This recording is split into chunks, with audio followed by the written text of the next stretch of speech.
Luis Garavito is one of the most infamous serial killers in history. Known as La Bestia, the Beast, his crimes shocked the world. Between the 1990s and early 2000s, Garavito committed unimaginable acts of violence. He targeted young boys across Colombia, Ecuador, and Venezuela. His crimes have left a lasting scar on society. Garavito's heinous acts involved torture and murder. His victims were often street children, making his crimes even more horrifying. Despite his gruesome methods, he managed to evade capture for years. His story is a chilling reminder of the dangers lurking in society. The sheer number of his victims is staggering. Estimates suggest he may have killed over 300 young boys. This number makes him one of the deadliest serial killers in recorded history. His reign of terror only ended when he was finally caught in 1999. Understanding Garavito's crimes is essential. It reveals the dark side of humanity and the importance of vigilance. This essay delves into his life, crimes, and the impact on victims and society. Join us as we explore the horrifying legacy of Luis Garavito. Luis Garavito was born on January 25, 1957 in Genova, Colombia. He grew up in a large, poor family. His childhood was marred by abuse and neglect. His father was an alcoholic who often beat him. This abuse left deep scars on young Luis. His mother, too, did not provide much comfort. She was emotionally distant and often left him to fend for himself. As a result, Garavito felt unloved and alone.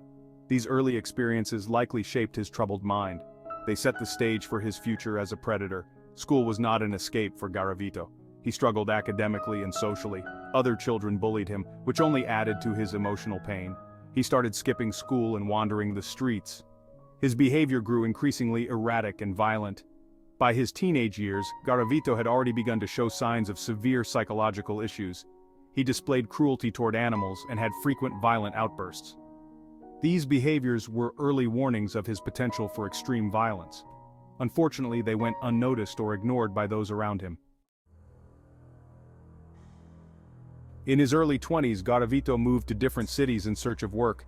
He took on various odd jobs but never stayed long in one place.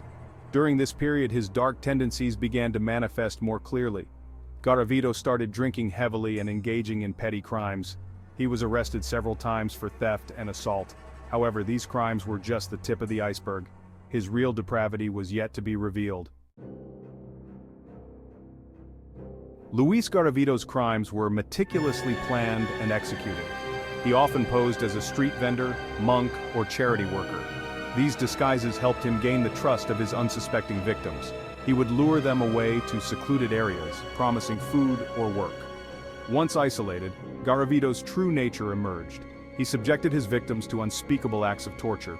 The boys, aged between 6 and 16, were brutally beaten, raped, and murdered.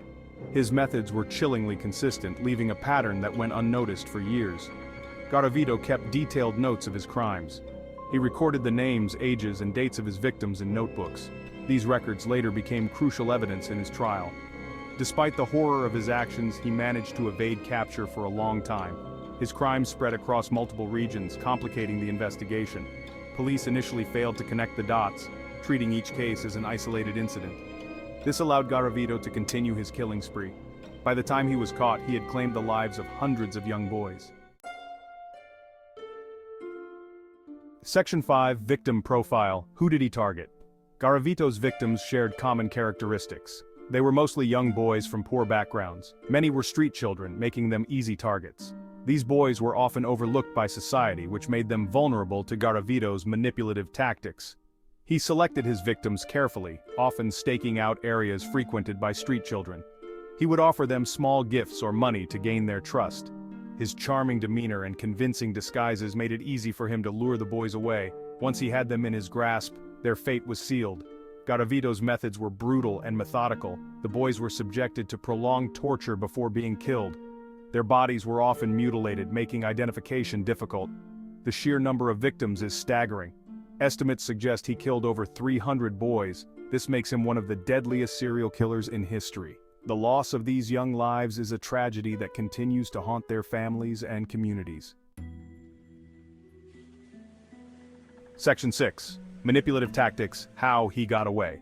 Garavito was a master manipulator. His ability to blend into different roles helped him avoid suspicion. He often posed as a monk, charity worker, or vendor. These disguises made it easy for him to approach and lure his victims. He was also highly organized. He kept detailed records of his crimes, which showed his meticulous planning. These records included the names, ages, and dates of his victims. Despite this, he managed to evade capture for many years. His transient lifestyle further aided his evasion. He moved frequently, never staying long in one place. This made it difficult for authorities to track him. His crimes spanned multiple regions, complicating the investigation. Garavito's ability to charm and deceive was another key factor. He could easily gain the trust of his victims and those around him. This allowed him to operate under the radar for a long time. It was only through a combination of luck and diligent police work that he was eventually caught. Section 7. Investigation: The Hunt for a Monster. The investigation into Garavito's crimes was complex and challenging. Initially, police treated each case as an isolated incident. The scattered locations and lack of communication between regions hindered the investigation. It wasn't until the late 1990s that authorities began to see a pattern. Similarities in the methods of abduction and murder pointed to a single perpetrator. This realization marked the beginning of a coordinated effort to catch Garavito. A breakthrough came when a survivor provided a detailed description of his attacker. This information led to the creation of a composite sketch.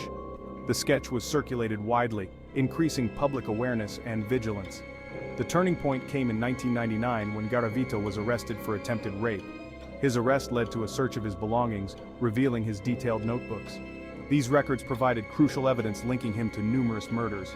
The hunt for the monster had finally come to an end. Section 8. Capture: The End of a Horrific Era. Luis Garavito was captured on April 22, 1999. His arrest marked the end of a horrific era of violence. The detailed records found in his possession revealed the extent of his crimes.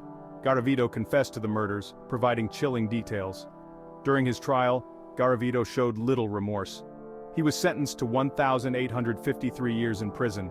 The capture and conviction provided some closure for the victims' families. Section 9. Aftermath: The Impact on Families and Society. The impact of Garavito's crimes on the victims' families is profound. Many families lost their young sons, leaving a void that can never be filled. The emotional and psychological trauma is immense. They continue to struggle with the loss and the horror of how their children died. The societal impact is equally significant. Garavito's crimes exposed the vulnerability of street children. It highlighted the need for better protection and support for this marginalized group. His actions prompted changes in how authorities handle missing children cases. The case also brought attention to the inadequacies in the legal system. The fact that Garavito's sentence was capped at 40 years despite his numerous crimes sparked outrage. It led to calls for legal reforms to ensure that justice is appropriately served. The aftermath of Garavito's crimes is a stark reminder of the potential for human evil. It underscores the importance of vigilance, empathy, and systemic support to prevent such horrors from happening again. The lessons learned from this case continue to resonate. Section 10. Societal Reactions: How the World Responded. The world reacted with horror and disbelief to Garavito's crimes. News of his actions spread quickly, drawing international attention. Media outlets around the globe covered the story, shedding light on the scale of his atrocities. Public outrage was widespread. People were shocked by the brutality of his crimes and the sheer number of victims. There were calls for justice and demands for better protection for vulnerable children. The case highlighted the need for global vigilance against such predators. In Colombia, his capture led to significant changes. Authorities implemented new measures to protect street children. There were increased efforts to improve communication between police forces in different regions. These changes aimed to prevent future serial crimes. The international community also responded. Organizations focused on child protection and human rights took notice. They used the case to advocate for stronger child protection laws and better support systems. The global reaction underscored the universal importance of safeguarding children. Section 11. Conclusion: Lessons learned from Garavito's case. Luis Garavito's case is a grim reminder of the depths of human depravity. His crimes left an indelible mark on society. The loss of so many young lives is a tragedy that continues to resonate. It underscores the importance of vigilance and empathy. The case highlighted significant gaps in child protection and law enforcement. It prompted changes aimed at better supporting vulnerable children. These changes are crucial in preventing future atrocities. The lessons learned from Garavito's case continue to inform policies and practices. Despite the horror, the case also showed the resilience of the human spirit. Families and communities have come together to heal and support each other. Their strength and determination are a testament to the enduring power of hope. In conclusion, the legacy of Luis Garavito is one of tragedy and lessons learned. His crimes will never be forgotten, but they serve as a stark reminder.